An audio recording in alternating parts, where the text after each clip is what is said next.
ఈరోజు morning tiffin చేస్తున్నా. Oil ఏంది ప్యాకెట్ ఎట్లా పెట్టి వేస్తుంది మా అనుకుంటున్నారా? ఏం చేస్తామండి, జిడ్డు జిడ్డుగా ఉంటాయి. క్యాండల్లో పోస్తేమో జిడ్డు అంతా ఉంటుంది, అది తోముకోలేక ఇబ్బంది పడతామని అట్లా ప్యాకెట్ అయిపోయే వరకు అట్నే గిన్నెలో పెట్టుకొని పోసేసుకుంటాను నేను. మీకు నచ్చితే మీరు కూడా ట్రై చేయండి. పక్కనేమో చట్నీకి మిరపకాయలు వేస్తున్నాను. ఆయిల్ వేసి ఆవాలు, ఎండుమిర్చి అన్నీ వేసి ఉప్మాకు పోపు చేస్తున్నాను. తిరుగుమాత ఉప్మా అంటే చాలామందికి గిట్టదు. మా అమ్మాయి అయితే అస్సలు తినదు.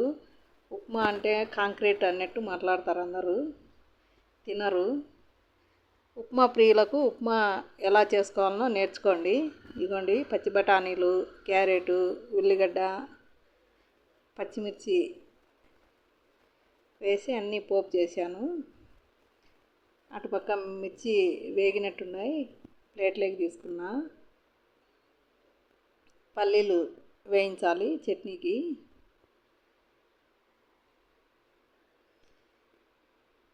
పొద్దున్నే చాలా పనులు ఉంటాయి కదా అందరికీ.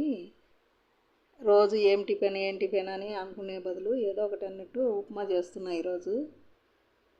కొత్తిమీర కొంచెం, కరివేపాకు కొంచెం వేస్తే ఇంకా బాగుంటుంది ఉప్మా. మీ ఇంట్లో మీరేం చేశారో కామెంట్ చేయండి. ఇంకా కొలత పెట్టుకున్న ఎసురు పోసేసుకోవాలి.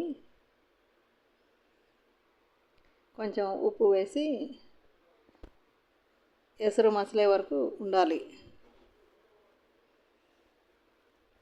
బాగా మసలేటప్పుడు రవ్వ వేసి కలబెట్టాలన్నమాట. ఇంతే అండి, ఉప్మా చేయడం చాలా ఈజీ. ఎవరికైనా నేర్చుకోవచ్చు, ఎవరికైనా వస్తుంది. ఇదిగోండి, టేస్టీ టేస్టీ ఉప్మా చట్నీ.